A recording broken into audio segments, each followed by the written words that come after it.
that's the title of the presentation, and there's my LinkedIn at the bottom. So please do connect with me. I share loads of tips, techniques, and lots of advice for job seekers on my LinkedIn. So please do connect with me. So, okay, so what you'll learn in the next wee while is how can you stand out from the competition? The sources of job search intelligence which will lend itself to your offer and your hook, and really where and how you can use this intelligence that you've gained. So you can tell I'm from an intelligence background. Twice I've used the word. So what is an employer looking for from you, the job seeker? Well, the first thing, when your CV lands or your application form lands in their inbox, they're thinking, can this person do the job? Do they have the right skills to do this job? Will they do the job? How motivated are they? Will they actually do the job? And then will they fit in? What is their motivation? How will they fit in with everything that we have in this company at this moment? And this is really around the personality. And then, are we their employer of choice? So regardless if you've got 5 applications out there or you've got 10 applications out there, each and every time your application lands in that employer's inbox, they should be made to feel, I'm your employer of choice. And how do you make them feel like that? Well, that's what we're going to look at now as we move through the presentation. So your offer, we'll start with that. That is focused around your skills, your attitude, and your behaviour. It's your USP, your unique selling point. If you were going to apply for a project management role, for example, what is going to make you stand out from all the other project managers with similar experience to you? And it is your unique selling point. What's different about you? What's different about your attitude and your behaviour? You might have the same or similar skills, but it's your attitude and your behaviours that's going to make you stand out. And this is all about raising your head above the parapet. So how do you know what your offer might be? Well, it starts with the advert analysis, fully analysing a job advert. All a job advert is really is a list of problems that employer has. And you as a job seeker, you're a solution actually looking for a problem. So this should be a match made in heaven. And this is where your offer comes in, because you want to convince that employer that you're the perfect solution for their problem. So it's done, starts with the advert, fully analysing an advert, and that is reading the advert line by line and matching it. So I'm not going to get into targeting CVs, but that's actually what I'm saying. And then your research, which we'll cover off shortly. And where would you use this information? Well, you would definitely bring it into your CV and your cover letter. And we'll talk a bit more about that shortly when we get on to the hook. So your hook is actually based around your values and morals. And values and morals is something that most of us would never compromise on. Values and morals is probably the number one reason why so many people, 85% according to a Gallup poll, are unhappy in their job right now. And it tends to be around values and morals. So your hook is something that resonates with you when you're reading the job advert, you're doing research on this company, you're speaking with people, you're networking with people that maybe worked at that company before. What is it that grabbed you? What pulled you in? What hooked you in? And I've supported so many people that say this, oh, I really, really love this job, Trish. I really, really want to apply for that. And when I start delving deeper into it, well, what is it about it? They find it quite difficult to articulate. And this is what I'm asking you to do. Find a way to really articulate that, because this hook part is what speaks to the employer's heart. It speaks to your heart, but it also speaks to their heart. Like I just said. And you would highlight this in your cover letter. the elements of you, or your hook, what it was that really drew you to that company, what it was that really drew you to that role. And your hook tends to be focused on, where did this passion for this industry come from? When did it start? What is it about this actual role that's really grabbed you? What elements of it interest you? And really, the last one for your hook really is, what is it that stands out to you about this employer? Why this employer when you could apply to several other employers as a project manager? So this is going back to my earlier slide, making each employer feel I'm your employer of choice. And you do that by speaking to their heart. You give them that warm, fuzzy feeling. I've got a wee note up here telling me to keep smiling. I've got one of these Glasgow faces. I promise you that inside I'm dancing. I'm okay. I just don't smile too often.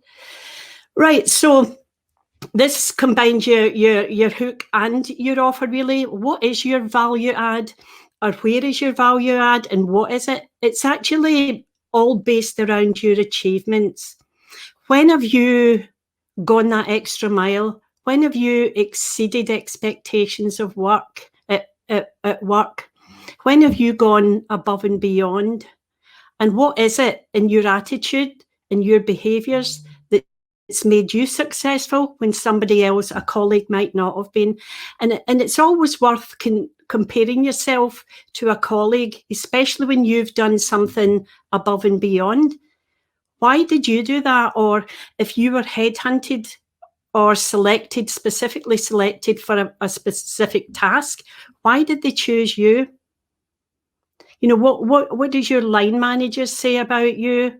What about your appraisals? What about your performance reviews? What are all the positive things that they say about you? And that would be your achievements. Or, you know, any voluntary work you've done, anything that makes you stand out. Perhaps you've been in a training course and you've finished in the top 3 or something. All of these are achievements, and it's your value add to this future or prospective employer. And definitely around your attitude and behaviours. Again, do a comparison check with some of your colleagues that you're working with now or that you've worked with previously, and think, how is my attitude so much better than theirs? How is my behaviour so much better than theirs? And that's what you want to be bringing into your application process, and definitely into your interview. So when you are asked competency-based questions, so you're giving your examples, always allow for the attitude and behaviours to come shining through. And what do others say about you? What do colleagues say about you? Why do people come to you? What do they come to you for? Going back to when you're headhunted or when you're selected to do a task, why you? What is it that's so good about you? What do friends say about you? It could be your approachability. Could be lots of things. So sources of research. Obviously, LinkedIn is fantastic for networking, but also for research, for finding out about companies. All social media, and we'll look at that in a minute. And the company websites, although to a lesser extent now, because they tend not to be as successful getting you to interview as other methods are nowadays. And I was looking online today, I was helping someone and we were looking at some job adverts, and I'm absolutely amazed at some of the old-fashioned bullet points that they're still using, and very little about the person, very little about the people. The world of work has changed so much this last year. We, as job seekers, as people, have changed so much. Our needs and wants are very, very different to what they might have been a year ago. So we don't want to see this old-fashioned job adverts regurgitated and repurposed and sent back out. We too want that warm, fuzzy feeling when we read a job advert or we do some research on a company. So I've just chosen Tesco as an example, for demonstration, but this could be any company. It doesn't have to be Tesco. And it was just to really show you their social media presence. And we're looking now for the hook. You've probably worked out what your offer is because you've analysed the advert, you've seen what they're looking for, you know who you are underneath that job title, and that's absolutely fundamentally important. And it's the most important bit of a job search, but it's the number one part that people miss out. They go straight to a job advert, straight to CV, without fully understanding who they are under that job title. What is their USP? So really, I just wanted to show you this because this is one example of what could potentially be someone's hook. And it's all about Tesco and being very environmentally friendly. And if that resonates with you, then tell the employer in your cover letter how strongly you feel about that and how much that has impacted you and what it really means to you. And I don't mean write War and Peace, but do it in a summarised way, do it, but getting your point across that this really resonates with you, as well as all of these other skills and everything you've got. This is something that's important to you. And then at the bottom there, they're talking about, no, sorry, it's in the next bit, about safety. And there's Tesco on TikTok. I love TikTok. So Tesco's on TikTok. They're not very active on there, but they do have a presence, which means that, they're up there with the kids, covering all bases. And here we are on Insta. So they're very, very active on Instagram. And you'll see there they've got 450,000 followers. Yeah, so this is where all your research starts. This is where you go to look for your hook. This is where you go to look for your value add. What are they talking about? What can you hook onto there? What can you use in your application? And Facebook, of course. And again, look, over 2.5 million people on Facebook following Tesco. So as I say, I've just used Tesco for demonstration, but you could use you would do this for any company, sorry. And then YouTube, a very underused and overlooked platform by job seekers. But I know so many people that have used what they've gleaned from YouTube in their cover letter and the interview, and the employers have just been blown away. Oh, you're the first person, to look at or quote one of our videos or whatever. So please, don't overlook YouTube. And what you do is when you go on there, you would obviously search for the company name. And over on the right-hand side there, you'll see sort by. And if you just filter that down to this year, you've got their latest videos. And what I would definitely advise is watch at least 4 or 5 of their latest videos. Again, you're looking for your value add. You're looking to enhance your offer, but you're looking for your hook as well, and bring that information into your CV, into your cover letter, and definitely into your interview that you have done this. Just as a quick example of someone that was thinking outside the box, it's someone that I was working with a while ago, ex-military, so obviously the planning, the organising and everything was there. But he was going for a job as a health and safety manager with a big rail company. And what he did was he went to 2 of his local train stations. He went to one during the day and just sat there for a couple of hours, just observing the passengers and how they used the station and things, and the staff, how the staff were and how safety conscious they all were. And then he went in an evening to another station, and he noticed that 2 of the lights on the platform were out. So he made a note of that, as well as some other some other risks. And he went back 2 nights later and nothing had been done. So he took that into interview and he presented it to them. Now, he didn't do it in an arrogant way or here's the mistakes you're making. He did it in a solution-focused way. So he presented them with a solution, how he would do this and how it wouldn't have been there at least 2 days if he was in post. And he got the job immediately. So it is just about thinking outside the box. And this is Tesco and their tweets again. You're looking to how to enhance your offer by what they're tweeting about, and you are looking for your hook again for something. That's the one I was talking about. All our stores are safe spaces, so come in and ask for help anytime you need it. So again, if that's something that's really important to you, then you would bring that into your cover letter and you would talk about it in interview, how that really matters to you and why Tesco would be your employer of choice because of that and a few other things. So really, that is a quick whistle-stop tour about your offer and your hook. But in summary, competition is fierce right now. Each and every one of us that are job seeking, we have to make ourselves stand out. The old ways are working less and less nowadays. So what is going to make you memorable to that employer, even if you didn't get that position? What is going to make you stand out in their minds? And it is looking about innovative ways like the lad I was telling you about that did the health and safety. It's been different, daring to be different and do something different. And looking at the problems that that employer's facing, like I said, the advert is a list of problems. How can you prove to them that you're a solution based on having solved similar problems in the past? And ultimately, obviously, the aim is to get to interview and then beyond that to get the job offer.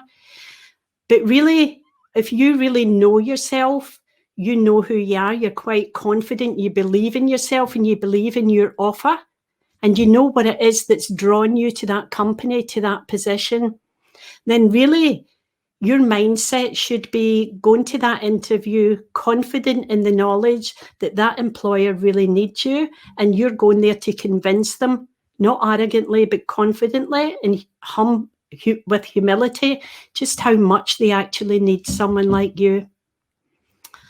So always speak to the heart first, and that's both ways. So your hook speaks to the heart, but so does your value add, because you've looked at their problems. You really want to help this employer. And above everything, the best advice I would give, and I've always given it to every job seeker, is just be you. You're only good at being you. You're no good at being somebody that you think that employer might want to see, because that mask will slip. It doesn't stay on very long. And, you know, having recruited thousands of people over the years myself, I do know, and I put processes in place to try and stop that getting fooled by the mask, because 3 months into the job, you're thinking to yourself, what the heck am I getting here? This is not what I bought into. So therefore, the alignment's not there between you and between that employer, or between you and that job, because you wore a mask at interview and you were something that's not really you. So just be yourself, because if they really buy into you, they're buying into you, the authentic person. And the chances of that being a happy place to work for you and a sustainable career are much increased if you do that. So Neil, 20 minutes. I'm here. Hello. How did you find that? Let me come back to you. I would have put a lot more in, but you said between 15 and 30, and no problem at all. I'm happy. I have got a lot more, and I'm happy to take any questions if. Yeah, well, we've actually had quite a few questions come through. First of all, that was really insightful. Thank you so much for taking the time today and doing that talk. We've actually had a few questions come through already. Actually, one that I want the answer to as well. You were talking about looking up, well, I'll read the question. It's from Tracy. I love that you love TikTok. I would not have thought of that to look up companies. Any other tips on what else I could look on how I could look on TikTok for job searching, or how I could utilize TikTok? Oh, absolutely. On TikTok, it's like Twitter, and it's like Twitter. So it's hashtags, and LinkedIn, everywhere now, hashtags. If you go to TikTok and you type hashtag interviews, hashtag career advice, hashtag anything, job hunt, job search, there's thousands upon thousands of people sharing loads of great advice. TikTok is amazing. I downloaded TikTok and immediately didn't know how to use it, felt really old, and deleted it. Neil. I mean, that was my experience with TikTok. You get a great laugh at the dads dancing as well. I mean, there's all of that kind of stuff, but every day I learn things, every single day. In fact, today I learned how to clear my sinuses, believe it or not, from a doctor on there. What, on TikTok? No, it's not a bad thing.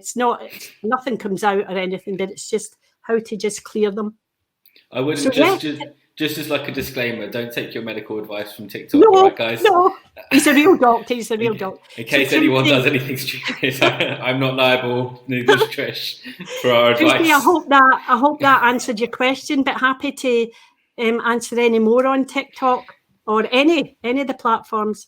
I use them all. Yeah, we've got another question come through from Kit Sutton here. So, how can you propose a solution when the job advert is impenetrable or unclear?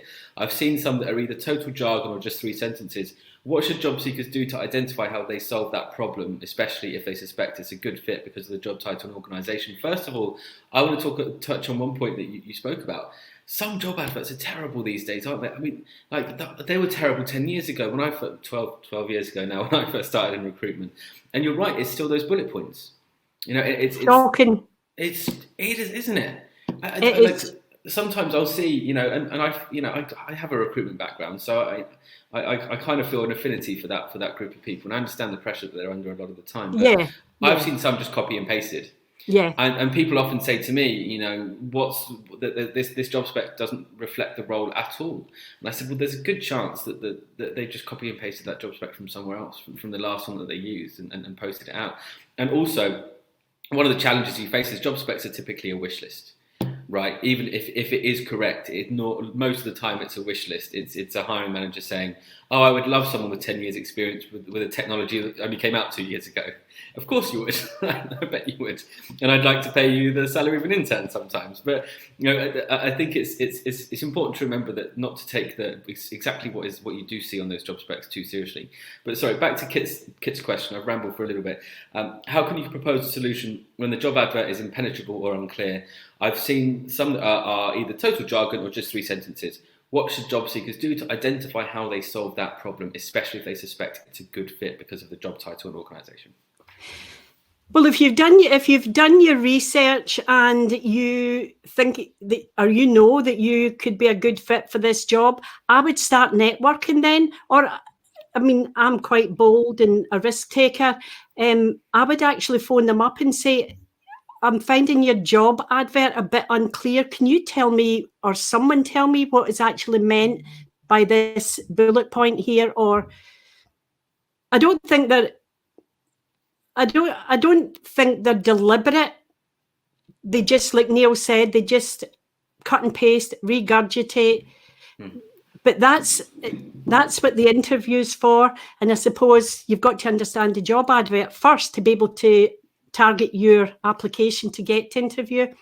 Yeah, I don't think, Kit, that the whole job advert, every single bullet point, every single problem is unclear. If you can get 60% of those problems solution focused in your application, then the chances of you getting to interview are quite high. But I would definitely either network with somebody working at the company, because if it's company jargon, that's wrong for a start, but they do it and they get away with it. Then ask them, what do you think's meant by this in this job advert? There's ways around everything. There's ways to penetrate everything. Trust me. Good stuff. Yeah, no, I think that's a fantastic answer. Hopefully that's helped, Kit. More questions. Have you got any other examples like the H&S role that you can share with us that was a great example of a hook? Yeah, lots actually. Let me think of one. Oh, now you've put me in the spot. Having supported 24,000 people in the last 19 years, you think I would have more than one example? Let me see.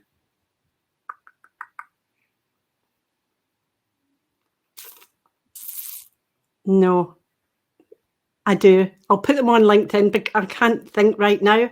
Sorry. No worries at all. Look, we'll just go on to the next Yeah, because there's lots of people do innovative things. It'll probably come back to you as we're talking as we're going through the next question anyway. So we've got one here from Alex. In terms of providing solutions to existing problems and not coming across as arrogant, could you talk a little bit more about that, please?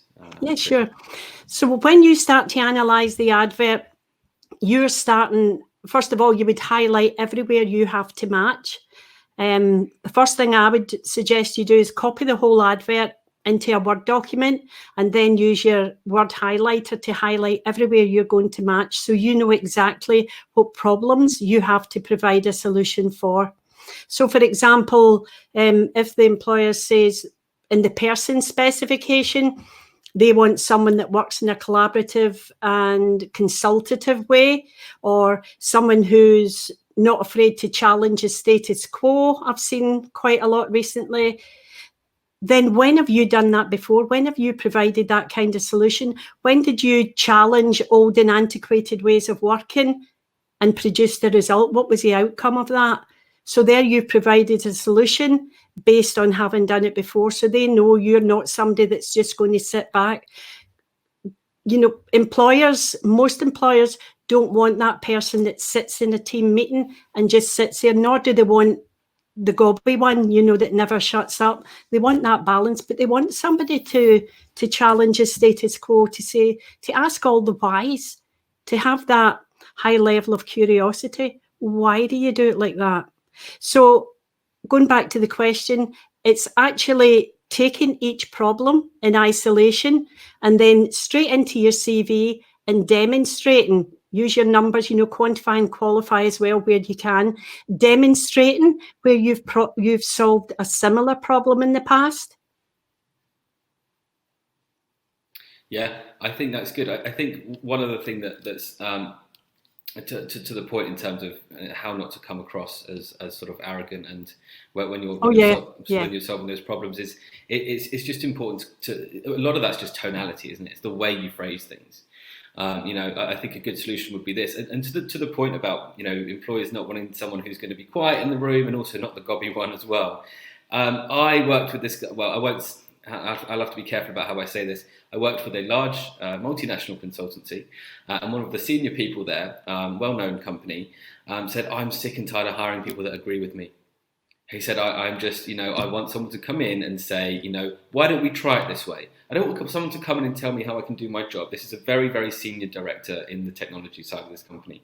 He said, I don't want someone to come in and be arrogant and tell me what to do, but I want someone to come in and say, why don't we try it this way? Or, you know, I spent the weekend researching it. Why don't we try it this way? But no one does. People either try and fight me, or they don't, or they just agree with me.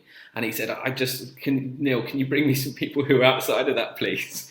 And I said, I'll certainly try, but it is a difficult market. But that's what employers are looking for. Yeah, they are, Neil. Yeah. And they should look to the military pool then, because you know, there's such a huge amount of talent, skills, great attitudes, great behaviours in the military pool. And I think employers often overlook it because they don't understand it.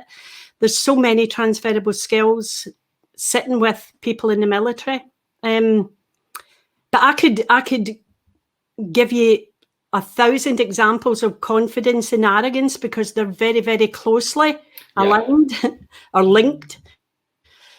Like there was somebody who came to interview one time, and I kid you not, this is how he sat. The whole interview, as soon as he came in, I don't know whether he was, like you, So come on then, what do you want me to do? That's how he sat, and he burped all the way through. And I just kept looking at him like this, as if, are you going to apologise for that? And he didn't at all. And another person, this was a military officer, was leaving. He too sat back like that, and he put his feet out, and he had on odd socks, right? And there were one was Mickey Mouse and one was Minnie Mouse or something. It was cartoon type socks. And I says to him, do you realise you've got odd socks on today? And he said, yes, it's Friday. Always wear odd socks on a Friday. So as him and I was doing career guidance with him, and as this session went on, he said to me then, I'm really proud to admit that in 7 years, I don't know any of my soldiers. He said, I've spent 7 years doing adventure training and skiing and everything else. And I just says, what do you think those soldiers would say if they could hear you saying that right now? And you know that person struggled for 3 years to get a job? Really? There's arrogance. Yeah. You know, I just had there's a question on the side to this. Anne Short, employers may say they want someone who will push back, but do they really? Do their actions align with their words? What's your thoughts on that? Yeah, and this is my thing, because what they say on their mission statement, their values, their ethics on their website, I would definitely suggest, it's not my session to do this, but I would definitely suggest delving down into that, finding out, speak to people that work at that company, go on Glassdoor, see what former employees and current employees are saying, find out if they live by those values. The company I've just finished with is Manpower, brilliant company who lives, works and breathes those values every day. We were treated amazingly well. We treated each other amazingly well. I've just been very, very lucky to have loved every job I've had. But those companies, some companies do lie. So it's really about delving down and finding out what's communication like in this company. How do managers communicate with the teams? How approachable are managers? How receptive are they to ideas? What if I've got really good ideas? What's the mechanism for putting those forward? Is there, like, we had a best practice improvement, it was something that you put forward. All of those things align to your values and morals. So again, it's the hook, because they can fool us as much as we can fool them at interview. But to have this career alignment and this sustainable job that you're going to be really happy in, you have to do your homework. You have to delve down. Yeah, I think that's really powerful. I think, you know, with all of these things, it does depend on your manager and your boss as well. You know, it depends on the team, like you said. Manpower, I agree with you. I've had some really good experiences with those guys in the past. But it does depend on your boss and your manager. And that's why, you know, when I'm doing my coaching, I always say you should... The most important reason you should be moving to picking a role, like one role over another, is the relationship with that manager, with that potential mentor, because that's when you can start pushing back. That's when there's going to be a level of respect between the two of you. And it's not about pushing back. I think that terminology is wrong. I think that even the term pushing back is too aggressive. I think it's just about, you know, trying to collaborate and trying to say, well, have we tried it this way? And if they say no, they say no. But there's a difference between pushing back and really sort of digging your heels in. And also it depends on the sort of situation you're in as well. And I think, you know, the best experiences I've had personally, and the people that I know, is when they are when they find a manager or they find a stakeholder or sort of essentially an informal mentor that really works with them. You know, well, let's try it your way, even if they think it may not work. So that they can show you an example. I've had a manager like that who said, okay, no, we'll try it that way, and it didn't go well. And that just literally as a point of lesson. And I went, yeah, well, you're right. And I thought much more closely about any other suggestion that I gave. And I think, yeah, it's difficult to say, go find yourself a great manager, because they are quite few and far between, right? So it's a difficult piece of advice to give out. But I think it's just really, really important to understand that being in a team and being in a company that really does embody their values is rare, but is a fantastic place to be if you can find it. Oh yeah, and whenever I recruited, I always looked for that passion, and that's why I've used it in my example today. Always looked for that passion. I always recruited on potential. Yeah. It's very rare. I never once recruited on a qualification, not once.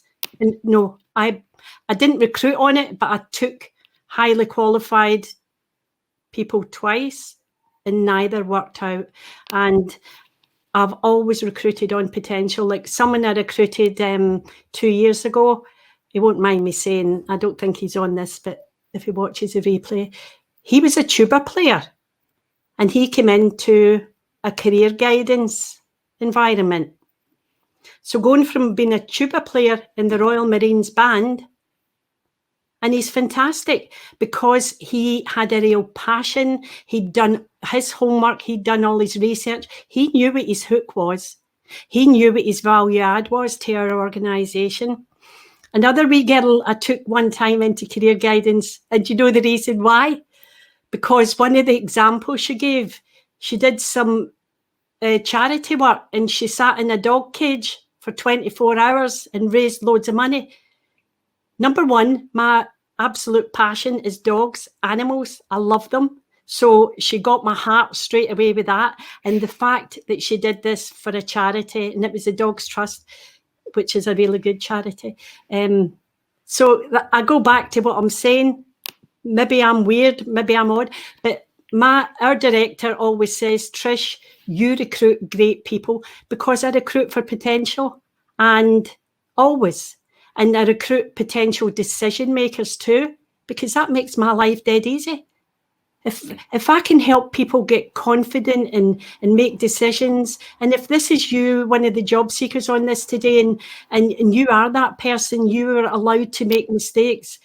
People should always be told, in fact, to make mistakes. It's the best way of learning. Absolutely. Always. And then they won't hide it from you. Absolutely. Completely agree. We've got a couple more questions, if that's okay. Of course. So, any top tips for avoiding, and in brackets, invisible ageism? I've removed my uni graduation date, etc., but feel that being on the business end of age 50 is working against me, despite having lots of value and energy. Well, again, you're aiming for their heart with this one. So what you should do is only focus on the last 10 years anyway, but don't put dates on. Perhaps do a functional CV. So what you're selling to them is your achievements, and make it a fully achievement-based CV, and cover your cover letter, your hook. So do your research, go on all of those platforms that I've shown you. Network, start speaking to people, go on to LinkedIn, filter down the company, maybe looking for people that have worked in previous companies you've worked in that you can get a hold of, have a chat with, and bring all of that. So it's all about achievements. It's all about what you can do for them. Unfortunately, at this stage, when you're in the application stage, it's what you can do for them, not what you can do. That's the mistake a lot of job seekers make. Here's what I can do. Here's what I can do for them. So ageism, unfortunately, is something that's there, and we can't knock it out of people. But that's what I would say. 10 years only, and make it a functional CV as opposed to a reverse chronological. Fantastic. Yeah, I completely agree. And I think to your point of, what can you do for them, not what can you do? Yeah. It always needs to be aligned with what problems and challenges you solve. I say this to my guys, employers don't really care about what your experience is. They care about what problem or challenge you solve for them today, tomorrow. If they hired you, could you solve their particular challenge or problem that has created this role? Because a role doesn't come out of thin air, right? There is some challenge or problem they're trying to solve. It could be they're backed up on admin, or it could be they're doing a merger with a £1 billion business, and they need a program manager to sort that out, or an operations manager. And there's always going to be a reason. Identifying what that reason is half the battle to getting a role, because then you can talk about the functional ways in which you can help solve those particular challenges or problems for that particular employer. And on top of all that, there's self-belief. It all starts with each of us. We have to believe in ourselves. And how do we do that? We do that by knowing what our value add is. We do that by knowing what our strengths, what our motivators are, what our real passions are. What is it that drives us? What type of manager gets the best out of us? If we know all of that, and that's the most important part of job search, us looking at ourselves, looking inwards, and it's a bit that's very often missed, which is a shame, because I'm a great believer. Every person, every child deserves a place in this world. If a child's not academic, they still deserve a place in this world, and it's just helping that person believe in themselves. That's why I'm doing what I'm doing now, because I really do want people to believe in themselves, because everybody deserves something. And don't ever let anybody tell you you can't do something if you take the right steps to make it happen. Well said. Really, really well said. We've got a couple more questions here. Sure. I know this is from Sanjay. I know an employer that has been interviewing for 3 months for a role. Even the staffing company implied they are quite demanding. I thought I did great at interview. Are employers becoming too fussy? The role was in a regulated industry and workforce was largely there for a very long time. No new blood, so no new people coming into the company. So good question. So I think sort of just to summarise that, are companies becoming more fussy, and are they being more fussy because potentially of the situation in the world at the moment? I don't think it's more fussy, Neil, if I'm honest. I think it's because they've changed. They're looking for a different type of person now. They're looking for someone who's comfortable and confident with change. They're looking and who can demonstrate that they are. They're looking for someone who's digitally savvy, someone who's not afraid of technology, who doesn't shy away from it. So I don't think they're overly fussy. But like you said, a job advert for a lot of employers is a wish list. It's a dream sheet. That person doesn't exist in the world. Yeah. So whatever Sanjay is experiencing, I'm sorry to hear it's been 3 months. That's ridiculous. But they're probably looking for a robot, if I'm honest, Sanjay, and it might be time to just move on and get somebody that deserves you. Yeah, completely. Sorry, I'm a bit honest sometimes. No, you're absolutely amazing. Have you not seen the messages on the side? There's someone starting a Trish Mullen fan club, and then everyone else has said, "We're in. Sign me up. Where do I sign? +1 for the club. I'm on board." So you are saying all the right things. Oh my God, I mean them. I don't just say things for the sake of it. I mean them. I really believe. I believe in everybody. I think we all believe in you now. Oh, thank you. No, I mean, this is actually the next question. It's from Paula. You are an inspiration, employing on potential, not qualification. Lots of jobs ask for a degree, but some of us weren't able to get one, and neither can I afford one now. How do I get around this? It's an unfair disadvantage, yet I have the experience. Paula, qualifications are only 20% of success in career transition. 80% is transferable skills, attitude, and behaviour. And that's what every job seeker, especially somebody that's changing career, that's what you're actually selling to the employer. But do you know what we do as humans? And everybody does it. We'll get a job advert and we'll go straight to the bottom to look at the qualifications. I don't have that. Nah, I don't have that. Instead of starting with the 80% and forget that. Because if you've got the right attitude and you have got great behaviours in the workplace, you've got the right attitude up here, what's stopping you getting that qualification if the employer actually needs it? If they hire you on the 80%, which good employers do, because they know that they won't have a retention problem. If they hire on the 80%, they know you're motivated enough because you have made them feel I'm your employer of choice. I've got a great passion for this industry. I really want to do this role because boom, boom, boom. Then they know they will get you to get that qualification if it's needed. 9 times out of 10, it's not. As I've explained to you, when I've hired the twice I did on those qualifications, there wasn't a day's work in either of them. So employers that start with that 20%, that qualification, very rarely get it right. The ones that start with the 80% very rarely get it wrong. Fantastic. We've got one last question here, Trish. Similar to the age-related question from Sanjay again. Should I tell my staffing company or potential employer that I've been made redundant? Yeah. Why wouldn't you, Sanjay? Is it Sanjay? Am I saying his name right? Yeah, Sanjay. Sanjay. Can't see you. I've not been looking at the chat. Of course, I've been doing it for you. Yeah, absolutely. You would always be honest. Seriously, always be honest with an employer. Going back to what I said, if they hire you with a mask on, that alignment might not be there. Because what they need and want from you might not be what you're offering them. So always be honest. And who's not been made redundant this last year? Right. It's never a shame. It's never something to be ashamed of because it's out with your control.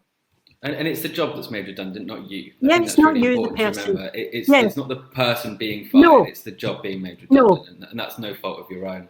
But Sandra did follow up saying just in case there was any prejudice, and I can understand why he would say that. I mean, I think, you know, pre-COVID there tended to be a bit of prejudice around it, even though it was completely unfounded. Yeah. But I mean, if you're going to an employer right now and they say, "Why? What happened?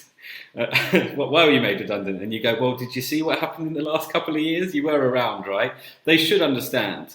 And if they're not, then you probably don't want to work for that company anyway, Sanjay. And could I just add something to that? It's about your reason for leaving statement, or your reason for leave. Yeah, your statement. That's always got to be positive, and it should always be used as your opportunity to again showcase your skills and achievements. So Sanjay, the fact that that job was made redundant and not you, taking that forward positively, you could say something like, unfortunately, the role was made redundant as the company, I don't know, came under an acquisition and did something. However, I had such a fantastic 2 years with that company where I was able to boom, boom, boom, achievements. Fantastic. Really good. Trish, how can people find you? Because there's clearly a fan club that needs to be set up somewhere. So people are going to need to know how to find you. I'm on LinkedIn, Trish Mullen. Brilliant. There'll be a Trish Mullen fan LinkedIn group by tomorrow. LinkedIn/Trish Mullen. Yeah, and my contact details and everything are on there. So yeah, I'd love to connect with you. I can hear my phone's in the back, and obviously I'm getting a lot of connections because I can hear it vibrating. Kit Sutton just put it in the chat and said Kit's on it. Talking in the third person. I love it, Kit. So he's put your Kit cracks me up. Yeah, I love it. All right, great. Thank you so much for your time, Trish. Is there anything you want to leave people with before we go? No, well, just one thing. Please believe in yourself a bit more. Do your research, fully understand the job advert, really think about what you've done in the workplace when you've stood out, and give yourself a big pat in the back. But after you've patted your back, write it down. And I would ask everybody to do that, you know, even every day, take 5 minutes just to write down how you've made a difference to somebody's world or life that day, or a customer. Always keep those wee notes, because it'll help you in your self-belief. But yeah, good luck, everybody. If I can help anybody, just give me a shout. Thank you so much. Thank you, Neil. It's been an absolute pleasure, Trish, and thank you so much for your time. What do I do now? I'll kick you off. It's all right. Oh, thank you. Although Kit will be angry with me. Right. Take care. All right, I'll speak to you soon. Everybody. Cheers. Good luck. Bye-bye.